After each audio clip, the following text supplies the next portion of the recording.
Do my hair back, too.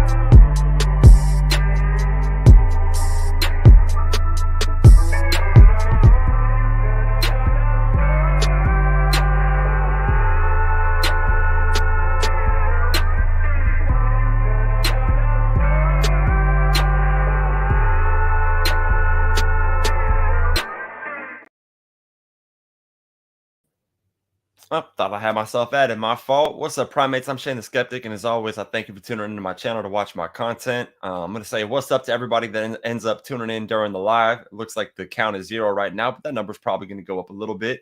Just did. What's up to the live viewers? And also, what's up to everybody that tunes in after the fact? Remember that even if you're not here to participate in the live chat, you could always leave a comment. I do review the comments. I'm looking at the live chat too. Comments, there's a higher percentage.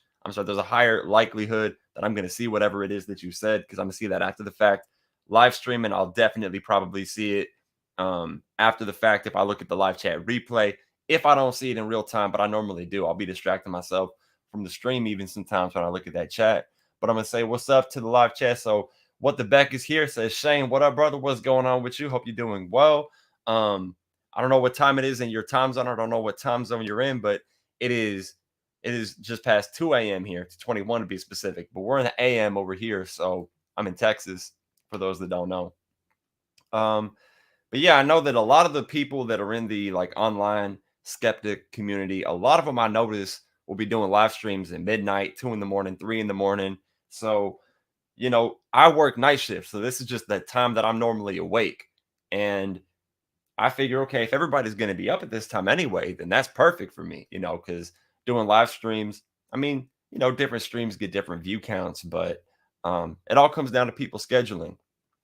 Anyway, today is going to be an open mic. So I'm going to go ahead and I'm going to get that StreamYard link in the chat. It's kind of 50-50 with my open mic live streams. Sometimes I get people to tune in, join the conversation.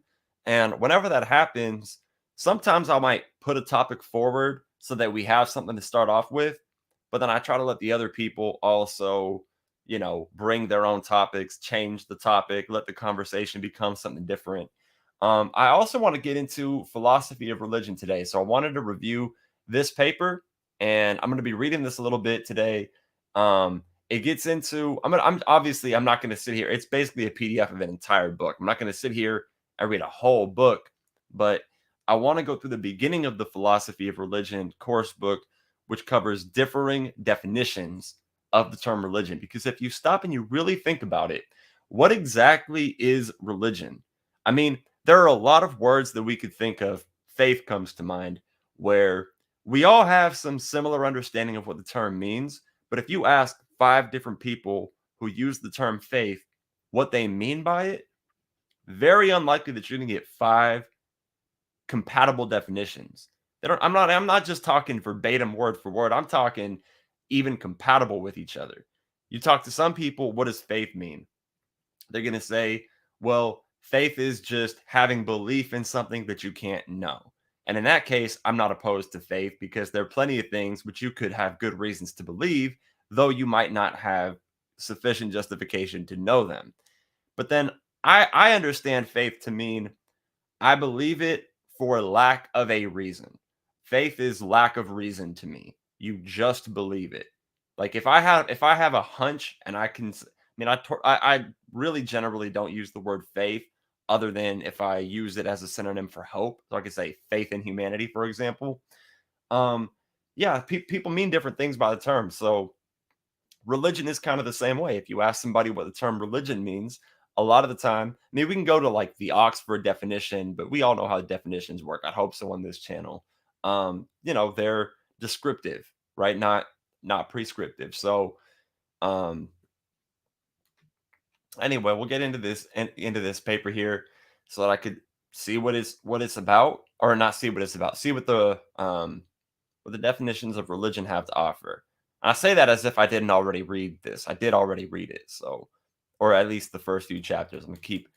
Sometimes I like to read, a few chapters of a book before I put it on the stream, and then I'll review it on the stream, and then I'll reread something before I review it on the stream. So I don't need to go through the introduction. I could, but I don't really think that's necessary whatsoever. The structure of religious discourse. Okay.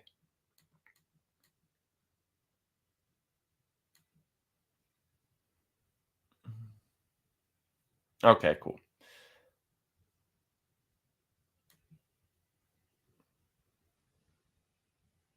Let me see. I'm going to go back to the stream because I'm on a different window now. So I'm just going to update, look at the live chat real quick. And then I also, if anybody does hop in, again, StreamYard link is here. You could hop in, you could join the conversation. And if anybody does that, I definitely got to, keep coming back here to be able to see that. So, all right. But whoever's tuned in, can you tell me, are you able to read? Let me try to full screen here because yeah, it looks like you guys should be able to read that. The text shouldn't be too small. So, all right, cool.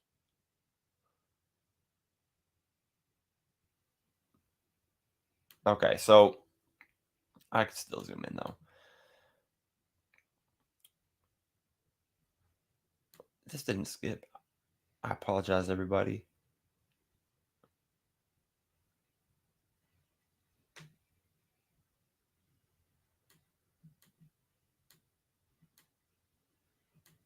You know what? Yeah, I'm gonna go back. I skipped too much.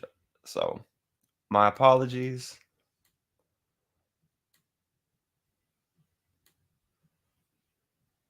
Yeah, this thing was misleading. So I gotta go back. How often am I completely professional on these streams though? Let's be real. All right, what is religion? There we go. It is notoriously difficult to produce an adequate definition of religion. There are many reasons for this. The first is that almost any proposed definition leaves out some set of beliefs and practices that we normally regard as religious. For instance, if we assume that religion involves belief in gods, what about Theravada Buddhism? Most Buddhists believe in gods, but you don't need to believe in gods to be a Buddhist. A second difficulty arises from the fact that our modern concept of a religion emerged within the worlds of Judaism, Christianity, and Islam. So it is not clear that it is a useful concept to apply to other cultural contexts. Is there any such thing as Hinduism, for instance, or did Western observers invent the term as a way of singling out and then lumping together a series of quite diverse Indian cultural traditions? A third related difficulty has to do with the way we use the term.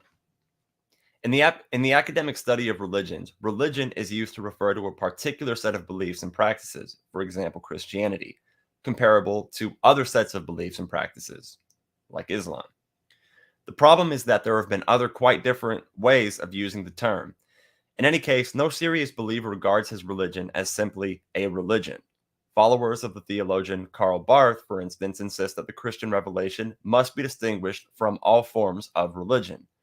Believers customarily regard other people's religions as either mere human inventions of no religious value or as corruptions of their own divinely revealed truth.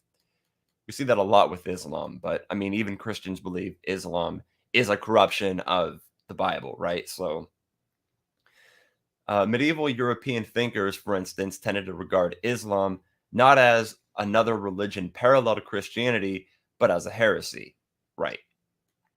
And still do. A fourth difficulty arises from the fact that what we call religions are not self sufficient and clearly defined units. Religious traditions overlap, have fuzzy edges, and are dependent upon each other in complex ways. I mean, that's true.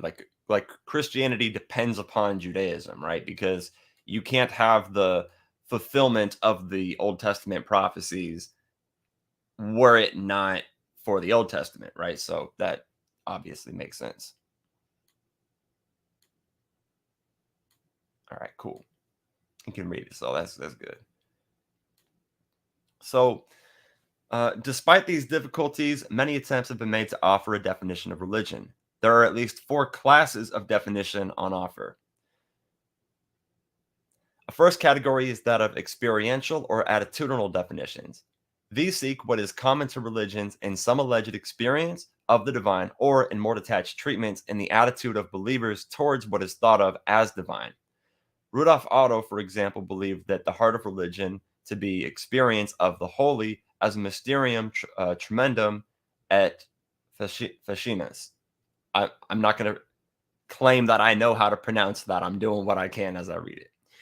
An awe-inspiring but attractive mystery.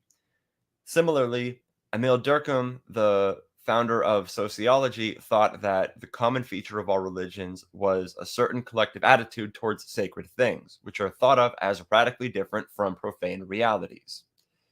Communication with the sacred can be dangerous, and those who wish to enter the world of the sacred must first be transformed. A second category is that of substantive definitions of religion, which focus on the content of religious beliefs. Let's see. E.B. Tyler. Okay, so he came up with this category. Okay, I'm sorry. Let me restart this sentence. E.B. Tyler, for instance, who was the founder of the field of anthropology, described religion simply as belief in supernatural beings. We can see why that's a problematic definition. This view dropped out of favor for a time, but has been revived by Robert Horton, who unashamedly describes his approach to religion as neo-Taylorian. Okay, so I want to pause here. So belief in supernatural beings can simply be labeled supernaturalism, right? So you have naturalism and supernaturalism. A naturalist doesn't believe in the supernatural. The supernaturalist does. So, those terms I'm assuming came out, after this. So that's just kind of like the update on the terms since this time. That's what you would call somebody who, because there are people who believe in supernatural beings that are not theists, right? Like, or specifically religious people, obviously, as well. So if somebody believes in ghosts or they believe in spirits, but they don't believe in gods, they would still be supernaturalist, but they'd be an atheist. They'd be an atheist who believed in something supernatural. Though most atheists, as far as I'm aware, and I'm pretty confident that this is the case, most atheists are naturalists, I believe. But you know what? I'm not like backing that on anything. I'm just saying I believe that to be the case off of my experience and reasons. Still more recently, cognitive scientists have come to be interested in the content of religious beliefs. A leading figure here is Dan Sperber, whose ideas have been taken up by thinkers such as Justin Barrett, Pascal Boyer, and Scott Atran. These thinkers are of particular interest to philosophers, since philosophers have always been predisposed to think of religion in terms of belief. This study is no exception. Its focus will be on religious beliefs, even though it will try to locate these beliefs in a wider context. A third category is that of functional definitions of religion, which define religion in terms of the role religious beliefs and practices play in people's lives. Their question is not so much what is religion as what do religions do? What roles do they play in the lives of individuals or society as a whole? A well-known functional definition of religion is offered by the anthropologist Clifford Geertz. A religion, he writes, is a system of symbols which acts to establish powerful, pervasive, and long-lasting moods and motivations in men by formulating conceptions of a general order of existence and clothing these conceptions with an aura of factuality so that the moods and motivations seem uniquely realistic. I absolutely think that this is an accurate definition of religion, right? So I'm looking at this one as the favorable definition so far, right? Definitely my favorite category of definitions would be this one.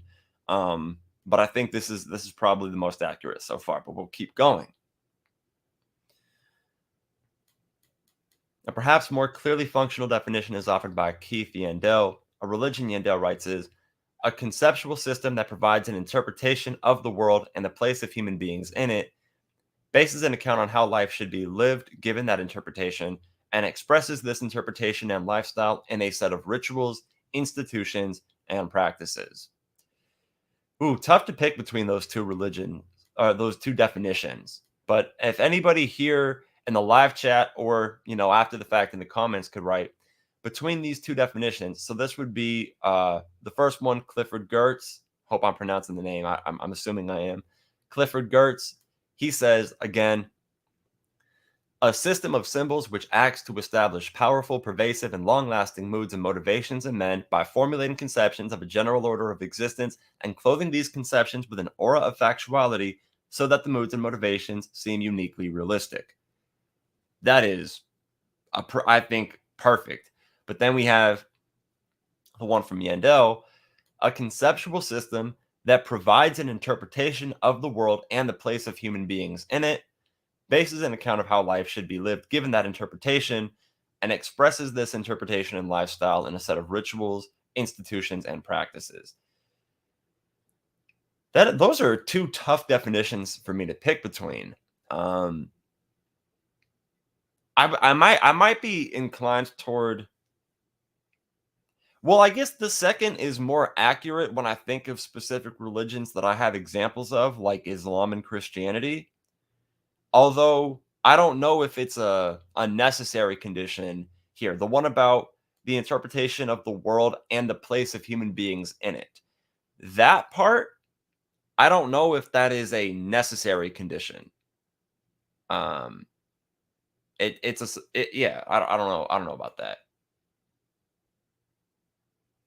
I don't think it is. So let me look at the chat real quick, see if I can get some answers. What do you prefer? He said I picked B so far. Actually, can I mix them up together? Yeah, I mean, there's nothing that says that you can't posit your own definition of a word so long as your definition is compatible with the common understanding of that word. And that is precisely the art of defining, right? So like right now, this is what we're doing. So yeah, mix them together and then edit, take it out. If you want to posit your own definition of religion in the chat or in a comment for anybody watching after the fact, please do so. I'll read it. Maybe you give me a definition that's more accurate and more precise than the ones in this paper. Highly plausible. Let me look. Let's see. Yandel is a philosopher, and as one might expect, his definition focuses on religious beliefs. Traditionally, attempts to define religion have been followed in one of two paths.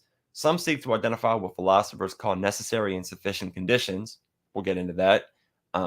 That is to say, features that are common to all religions and characteristic only of religion. And live chat, does anybody watching not know what a necessary condition is or what a sufficient condition is? If anybody doesn't know in the live chat, let me know and I'll articulate the difference or what those are. Others try to identify what we might call the essence of religion, the central feature that makes something religious. But there's a third path advocated by many recent thinkers. These argue that the best we can achieve is a family resemblance approach to religion. The family resemblance view argues that we are justified in calling these diverse cultural phenomena religions, even if there is no single quality they all have in common.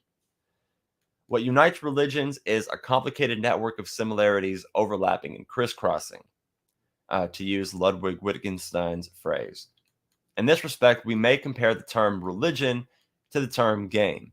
It seems there's no single feature that is common to all games. You can't define a game as something played for pleasure, some are played for profit, or as being competitive, because some are played by oneself, or as having winners and losers. Consider a game of make-believe.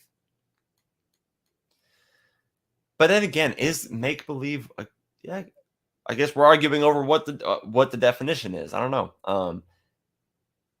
Yet if we regard activity A as a game, it might be our paradigm case of a game in the sense of an undisputed application of the term. We may regard activity B as a game if it is in some way similar to A. Activity C may be then regarded as a game by virtue of its similarity to B, and so on. There is something to be said for each of these approaches.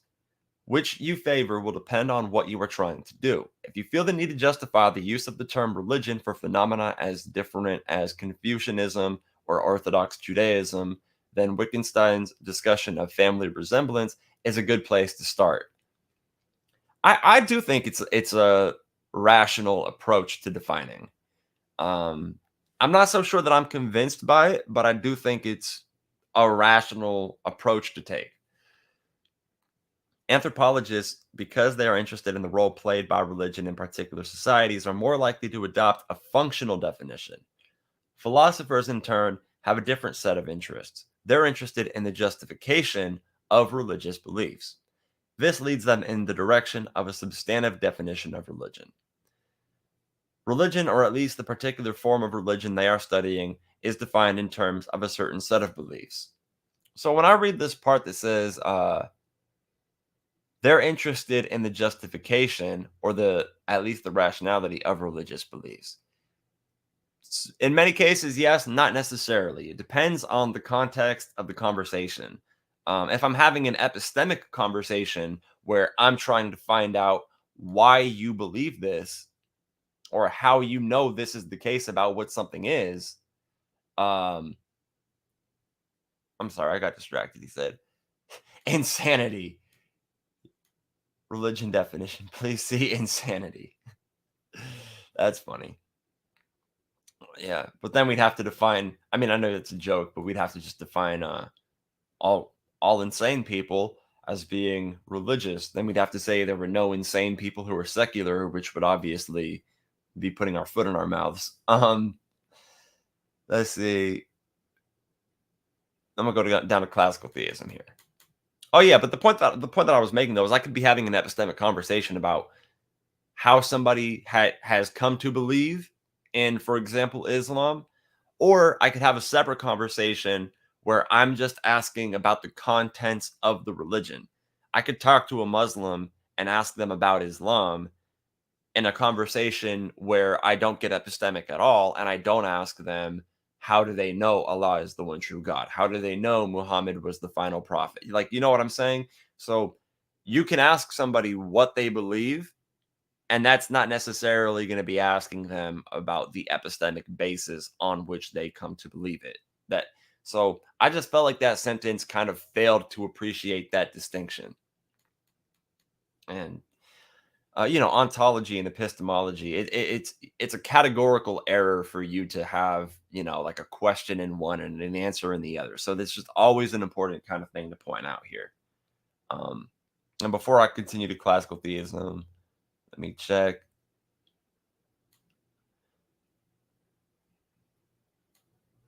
Please see Trumpers. See, here's the thing. I want a definition of religion that the current Trump cult in the United States is compatible with, because as far as I understand the term religion, I mean, if we're going with that family resemblance approach that was recently described, you might define B in virtue of it being similar to A. Then you might define C in virtue of it, being similar to B. I mean, if we take that kind of approach, especially, um, absolutely, the Trumpism is a religion. Um, so I think if we're just gonna go with the Oxford definition, if you look at the term religion, absolutely the Trump supporters fit into that. But I see the view count is starting to go up a little bit more, so I'm just gonna remind everybody that it is in fact an open mic, and I'm gonna put the StreamYard link back in here. You can continue to just listen to me read this and talk about it. You could also hop in and join the conversation. That's an option too. So let's see here.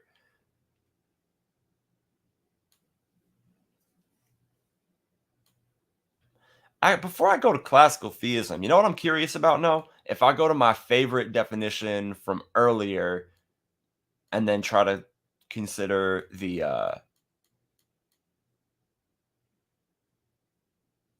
and the place of human beings that, okay, if I wanted to find the Trumpism as a religion, let's see. A system of symbols, yeah, which acts to establish powerful, pervasive, and long-lasting moods and motivations in men. It's not the end goal, but yeah. So we have those two, a system of symbols. Is Trumpism a system of symbols? Yeah, the MAGA hats, I don't know, man. I question it. If I go with the family resemblance approach, maybe I have to use a different definition, but I'm thinking a system of symbols which acts to establish powerful, pervasive, long-lasting moods and motivations in men by formulating conceptions of a general order of existence Yes. And clothing these conceptions with an aura of factuality so that, yes, the moods and motivations seem uniquely realistic. I'm reluctant about that last part. So maybe that definition isn't perfect. I don't know. It depends. Um, because like I said, I want a definition of religion which is compatible with, Christianity, Judaism, Islam, Hinduism, different pagan religions, also Trumpism. But then again, should I want to be careful not to let my desire to label Trumpism a religion. I don't want that to make me necessarily define religion differently if I would have otherwise defined it one way. Um,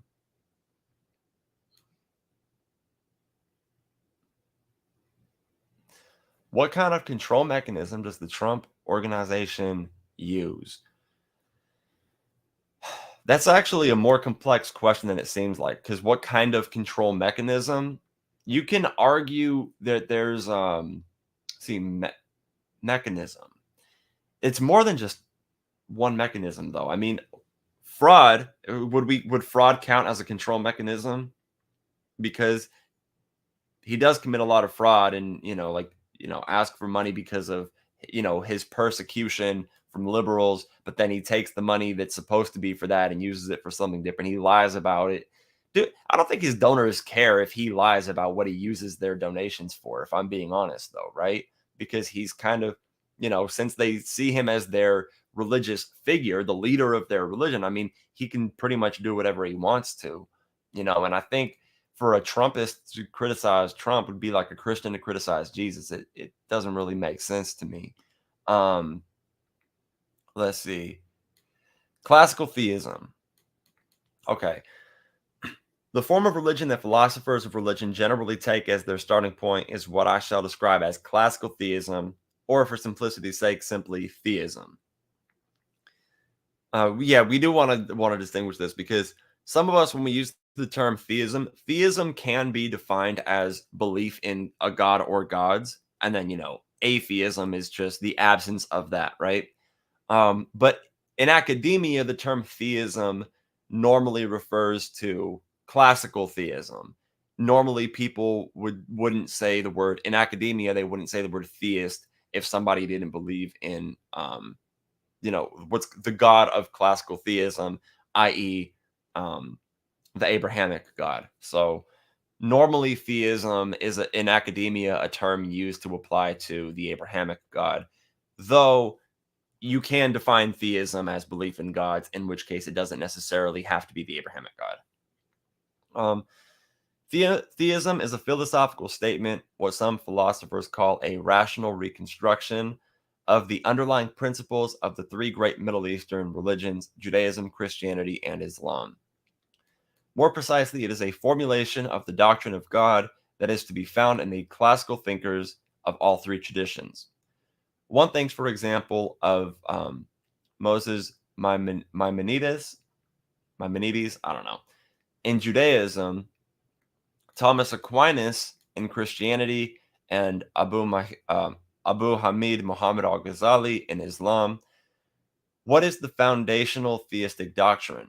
It is the view that there exists a God who is a person without a body, present everywhere, the creator and the sustainer of the universe, a free agent, able to do everything, knowing all things, perfectly good, a source of moral obligation, immutable, eternal, a necessary being, holy, and worthy of worship. And some people who are theists will say that they don't believe in one of these traits. Like one might not think he's omniscient, one might think he's all powerful, right? So some theists don't believe in an omnipotent God, or they redefine omnipotence so it no longer means able to do everything, right? They could change it to everything logically possible. Um, and we'll get into that here, but normally, classically, this is what theism, the theist God, is going to be referring to. Is a God is going to fit this definition right here. There are Jewish, Christian, and Muslim thinkers who would not subscribe to aspects of this definition. Okay, so that goes on to repeat, like, that's my point. Process theologians, for instance, deny that God is immutable, but it does represent the historically dominant view of God. There we go. That's the best way to put it. It's the historically dominant view of God, that God has those attributes: necessary being, omniscient, omnipotent, immutable, a person without a body, present everywhere. I mean, there we go. Um, It is not always articulated by religious believers. In practice, they are more likely to say things like God gave Moses the Torah on Mount Sinai, or Jesus died for the sins of the world, or Muhammad is the last and greatest of the prophets. But of course, each of these propositions presupposes belief in God, a belief that is articulated by philosophically minded religious thinkers.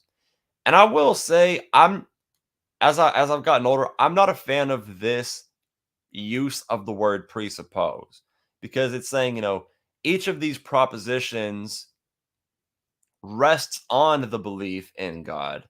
But the fact that one belief could depend upon another one, right? So you have your belief, and then you have your basic belief, which that belief rests on. The basic belief doesn't necessarily have to be a presupposition, which by definition you don't have any reason for believing. You could very well have a reason for believing something, that be your basic belief, and that basic belief entail you to reach some further belief, right? So I just want to point out, I'm not a big fan of that use of the term presuppose. And I do think a lot of people use it that way. Saying this presupposes this. No, no, no. Saying this implies this, or saying this depends upon this, but it doesn't have to presuppose it. I'm gonna check the chat again, see if I got anybody. All right. No one in the open mic, but I'm gonna look at the chat. Let's see.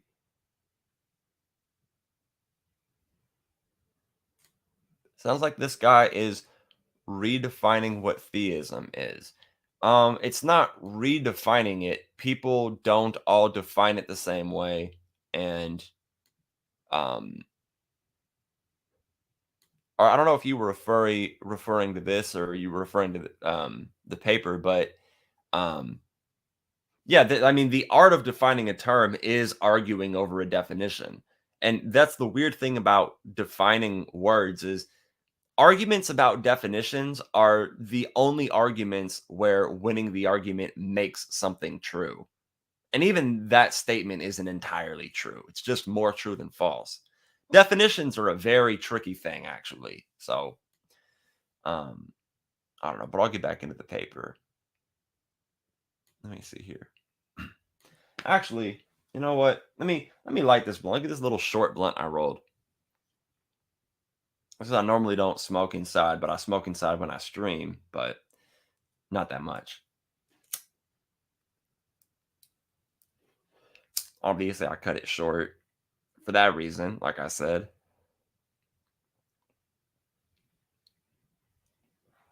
I don't know if my bad. I don't know if anybody else is smoking, but if anybody else is smoking, are you drinking? Smoke up with me, drink up with me. Say cheers. Let's see. Okay. I have defined theism in terms of belief in a creator God, and have set out a couple of descriptions of what we mean by God. You may have noticed how minimal such definitions are when compared to the rich bodies of doctrine we find in actual religions. Judaism, for instance, certainly takes for granted the existence of such a God, but it goes on to speak of God's choice of Abraham and his descendants, the giving of the Torah, the law, to Moses on Sinai, revelations made through the prophets throughout Israel's history, and the varying responses that Israel made to these revelations. Varying indeed.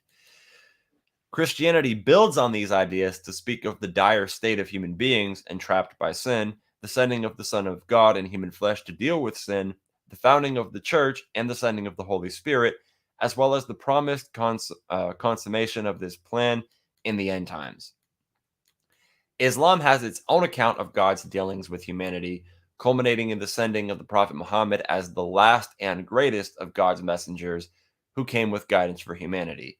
And I gotta say, you guys, Islam's claim that Muhammad is the last prophet is a big reason for, the Muslims, the jihadists that have been violent. A lot of them have been violent largely for this reason, paired with other reasons. But like this is a big part of why today you cannot claim to be a prophet. I mean, I just think you shouldn't do it because it ain't fucking true. But to a Muslim, for you to claim you are a prophet or someone, post Muhammad was a prophet, you are necessarily saying, by implication or by logic, you are necessarily saying that Islam is not true. And, sometimes Muslims don't take too kindly to that. Not always, depends what part of the world you live in and everything, who you know and whatnot. Any Muslims that I know that watch this show can handle that kind of a disagreement. So, to be careful. Don't want to lump people in where they don't deserve. But in trying not to do so, I'm not going to deny facts either, right? This is just a fact about Islam. And I'm going on about this, but this is because this is a huge deal in Islam, the last and the greatest of God's messengers who came with guidance for humanity. A big thing about it. To be atheist has traditionally been thought to be a necessary condition of being a religious Jew, a Christian, or a Muslim, but it is by no means a sufficient condition. Okay, so quick, one more time. Does anybody here currently watching in the live chat, does anybody not know what a necessary and sufficient condition is? Fuck it, I'll explain it anyway. It's really easy. So, a, a necessary condition means that, say, A is a necessary condition of B. That means that in order to have B, A has to be the case. So, you could say oxygen is a necessary condition of water, right? Because it's H2O. If you don't have oxygen, you can't have water. But oxygen is not a sufficient condition for water, because to be a sufficient condition means it's everything necessary, right? So you could have conditions which are jointly sufficient, right? So again, A is a sufficient condition of B, means that you have to have A in order to have B. A has to be true in order for B to be true. A sufficient condition would mean, if I'm saying A is a sufficient condition of B, I'm saying if A is the case, B is the case. So that is for those who didn't know that already. And I'm going to say what's up to everybody tuning in. I see that that view count went up a little bit more. So holla holla. It is an open mic, so you find the StreamYard link in the live chat if you want to hop in. But let's see here. I want to touch on this point. To be a theist has traditionally been thought to be a necessary condition of being a religious Jew, a Christian, or a Muslim, but it is by no means a sufficient condition. So I would say absolutely with Judaism, there are a lot of religious Jews who are actually atheists, but they say culturally Jewish. So in that sense, yeah, one can subscribe to the traditions of Judaism without being convinced that Yahweh exists. So that's sensible. Um, but definitely with Christianity and Islam, I mean, theism is a necessary condition. Now, it's not sufficient, right? So being theist doesn't mean you therefore are Christian or Muslim, but to be a Christian or to be a Muslim, you believe in God. You have to believe in God. Now, there is something called pragmatic Christianity, but I would argue that pragmatic Christianity, it's not really Christianity. It mostly is, but I mean, to me, my understanding of it, if you're a Christian, you accept Jesus Christ as your Lord and Savior, right? Meaning you believe in original sin and you believe the fact that Jesus died for the sins of humanity. So to be a Christian, you accept Jesus as your Lord and Savior, meaning you again believe in that. And more specifically, Christianity is about living as much of a Christ-like lifestyle as one can. So one could be a pragmatic Christian in that one could say, I believe in, being as similar to Jesus Christ as I can be, but they might not be convinced that Jesus was God. But I would say again, yeah, I'm gonna say that uh, theism is a necessary condition for Christianity and Islam. Judaism, I would say not so much. Obviously, theism isn't a sufficient condition for any of them. So that gets us onto that point. Let me look here real quick. All right, view count keeps going up. What's up, everybody? Let me re-put just in case anybody does want to hop in, because I know people keep talking, so it's not like they keep seeing the link. The StreamYard link is posted again right here. And I'm totally cool with it if this is another stream and nobody hops in. I could just keep doing this. But again, you guys are welcome to hop in and join the conversation. So William Rao has highlighted this point by means of the distinction between restricted and expanded theism. Let me hold on. I just realized I'm not sharing my screen. Let me go back to okay, because that's an important point here. Gotta be sharing my screen. Okay. William Rao has highlighted this point by means of a distinction between restricted theism and expanded theism. Classical theism, as I have defined it, corresponds to restricted theism. It is the belief that there exists an omnipotent, omniscient, perfectly good being who created the world. Expanded theism is the same belief conjoined with certain other significant religious claims, claims about sin, redemption, a future life, a last judgment, and the like. So, expanded theism takes a variety of forms depending on the religious tradition with which one is dealing. While I shall normally use the unqualified term theism in the discussions that follow, it should be understood in the sense of restricted theism. When I do deal with expanded theism, the prime example will be that of Christian theism.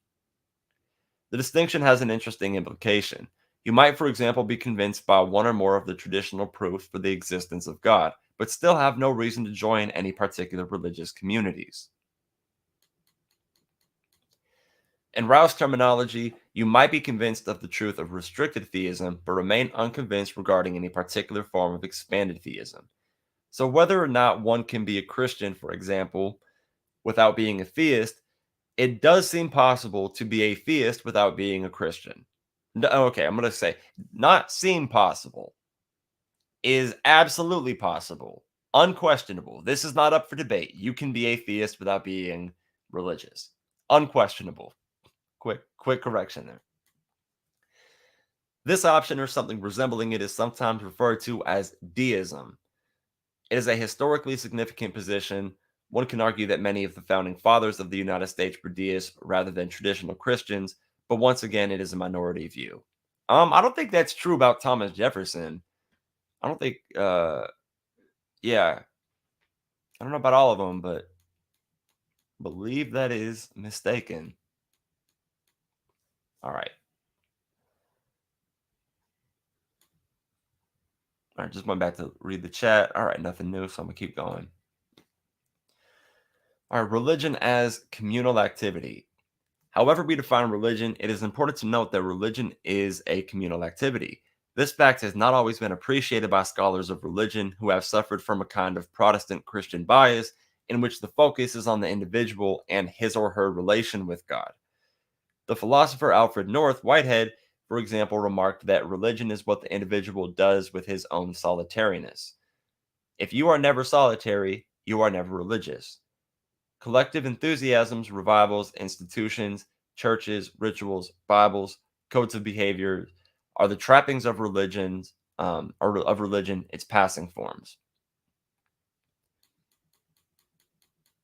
In a similar way, another philosopher, William James, deliberately ignored the institutional dimensions of religion in order to focus on what he called the feelings, acts, and experiences of individual men in their solitude, so far as they apprehend themselves to stand in relation to whatever they may consider the divine. Let me go back up a little bit. This focus may be defensible if what you are interested in is religious experience, as James was, but it seems too narrow even then. Even if my experience is caused by some external object, such as my experience of the coffee cup on the desk in front of me, the way in which I understand the experience will be shaped by the language which I speak and the culture to which I belong. That is so much more true than people understand. Your experience will be shaped by the language you speak and the culture to which you belong. I wish more people understood that, and this is one thing that I appreciate about traveling is the more I travel, the more I'm able to understand this. I already know it, but I'm able to understand it more as I continue to travel. And even if you don't travel, just talking to people from different parts of the world um, can do that for you. Learning a language, obviously, as well. Or even if you don't learn a language, talking to people who maybe speak your first language as a second language, again, learning a thing or two. My cat also perceives the coffee cup, but does not perceive it as a coffee cup. Depends on the cat. I'm going to say that much. But whichever cat it is probably going to knock that goddamn coffee cup over because that's what cats do is they knock shit over. That's probably one of my favorite arguments against the flat Earth. Is if the Earth was flat, cats would have knocked everything off of it by now. Okay. Um, in a similar way, one cannot understand religious experiences without understanding how they're shaped, if not created, by the individual's existing concepts and beliefs. Those concepts and beliefs are largely inherited from the community to which the individual belongs. In fairness to Whitehead, he does recognize this. In an approach that is very similar to the one I shall be adopting, he suggests that religion begins with ritual, which is essentially a communal activity. But as religion develops, he argues it becomes more and more focused on the individual, and its central insights are developed by individuals in solitude. As, as Whitehead writes, the great religious conceptions which haunt the imaginations of civilized mankind are scenes of solitariness. Prometheus chained to his rock, Mahomet brooding in the desert, the meditations of the Buddha, the solitary man on the cross. It belongs to the depth of the religious spirit to have felt forsaken, even by God.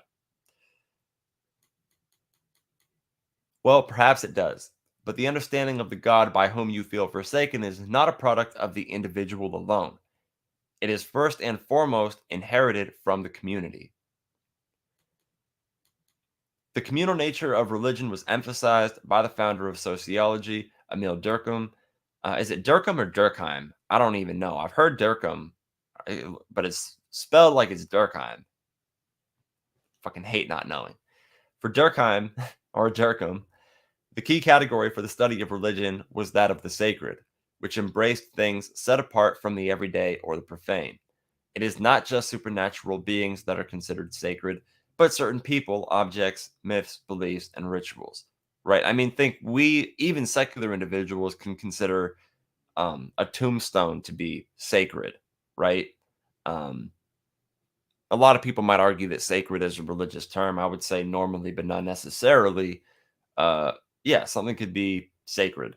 Um, and again, one of them is that one of the definitions of religion is that it's about what is sacred. So, you know, on this view, Buddhism is a religion, even if it does not demand belief in gods, for it admits the existence of sacred things, namely for the four noble truths and the practices derived from them. See, here's the thing, though, about what I just read. Admits the existence of sacred things. I think the word sacred, nothing, something is not sacred like objectively. You know what I mean? I mean, something being sacred, that term refers to people having an attitude towards something. If you tell me the sacred rock, you're telling me that people have a certain attitude toward this rock. So, yeah, it's admits the existence of the sacred. You know, I don't know. I'm just giving that clarification. I couldn't not.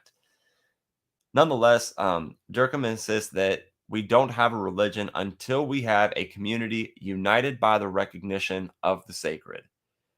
He defines religion as a unified system of beliefs and practices relative to sacred being or to sacred things. See a typo, but um, that is to say, things set apart and forbidden, beliefs and practices which unite into one single moral community called a church, all those who adhere to them. Interestingly, for Durkheim, it was this communal dimension that distinguished the rituals of religion from those of magic. Yeah, religion has been largely communal, but this is where I'm like hesitant to define it this way is I do think someone can be religious without being part of a religious community. Think about a Christian that doesn't go to church. I think they could still fit the definition of Christianity. Um, that's I don't know. That's why I'm kind of like stuck on this way of defining it. Let's see. Interestingly, for Durkheim, it was this communal dimension that distinguished the rituals of religion from those of magic.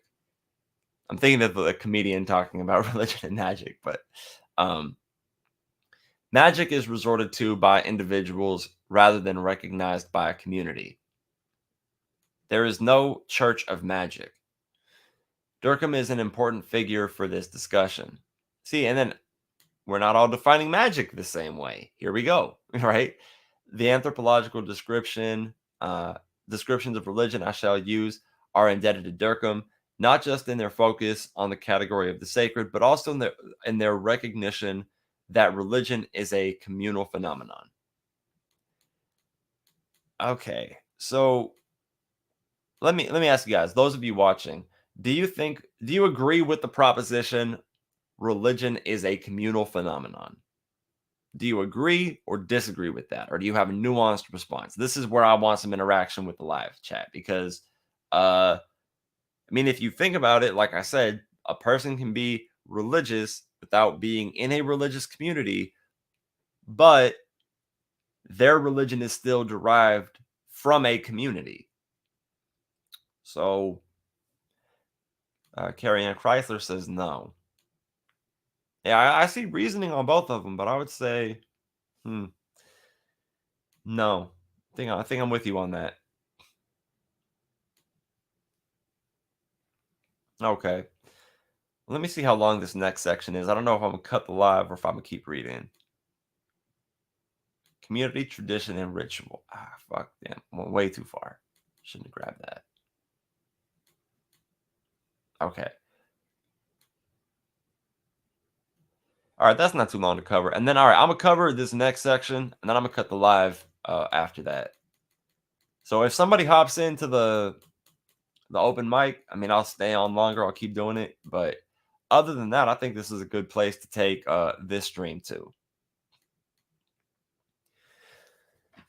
All right, let me look one more time at the StreamYard. I think religion is in a child's mind. Okay, I'm sorry. I think religion is a child's mind that's in an adult world. Mm, sometimes I feel that way. Not always. I don't know. I have a nuanced level of agreement with that, but all right. There are two. All right. Yep, I'm sharing. Okay, cool. There are two important points to note about the communal dimension of religion. The first is the connection between religion and tradition. Religious believers do not invent their beliefs and practices, they inherit them. They do not necessarily inherit their religion from their parents, although that is probably true of most believers. After all, people do convert to religions, embracing a faith that was not that of their family. But converting to a religion means entering into a tradition that pre existed you. Nor do religious believers generally reshape that tradition, at least not in any radical way. I disagree. The tradition is considered authoritative in ways we shall explore. It is to be accepted rather than changed. Often, indeed, the tradition is thought to be of divine origin. It is a sacred tradition. What it means for a tradition to be considered sacred is a question to which I shall return in chapter 6. But one of the things it means is that certain beliefs are considered to be unquestionable. People would argue about this, but I think this is the historically dominant view. They're considered to be unquestionable. And as a skeptic who thinks you should question everything, this is where I begin to have a problem with religion. Though, let's note there are religious people who do think you should be able to question your beliefs. But they're a minority. Obviously, they're a minority. Most of them think unquestionable. Like if you were at church and like questioned the existence of God, if you think you'd get a civil response, I want to know what kind of church you go to, really. Secondly, a vital element of any religious tradition is ritual. Ritual is going to play an important role in my discussion, partly because philosophers are inclined to overlook it, focusing as we do upon beliefs. I shall also focus on belief, but I shall insist that belief is rooted in ritual, which is in one sense more fundamental. R. R. Merritt wrote about the religion of tribal societies that it is something not so much thought out as danced out. That, in other words, it develops under conditions, psychological and sociological, which favor emotional and motor processes, whereas ideation remains relatively in abeyance. Merritt's point seems true of religion in general. It is enacted in rituals as well as believed. Indeed, it may be enacted in rituals before it is believed. What is important to note here is that those rituals are communal rituals. Even when they are enacted by individual men in their solitude, they are rituals that have, as I said earlier, inherited from the community to which they belong. All right. A coping mechanism? Oh, absolutely. I mean, for a lot of people, that's religion being a coping mechanism. Yes, the coping mechanism isn't the entirety of what religion is, but for a lot of people, it's what sells the religion. That it's a coping mechanism is what sells them the belief, because so many people cannot come to terms with the existence of mortality. It's very, and if you really think about it, I mean, we should empathize with death is a difficult thing to accept. There's your own death, but what's normally harder is that people that you love that died don't exist anymore, right? And if you think they do, someone telling you they don't, I could understand why that's going to be difficult. But this is the thing: is I don't think that. I mean, I just very, very rarely, if ever, do I think that a comforting falsehood is preferable over an uncomfortable truth. I think all things being equal at any rate and more, I really just think that, true beliefs have more instrumental value than false beliefs. And I don't think instrumental value is the only value that true beliefs have, but it is what I normally refer to when I talk about my epistemic reasoning for saying so. So I don't know. That's where I'm going with that. But for everybody that tuned in and watches after the fact, again, thanks for tuning into my channel to watch my content. I wish nothing but health and happiness for you and everybody that you love. Yeah, stay safe, everybody. Stay healthy.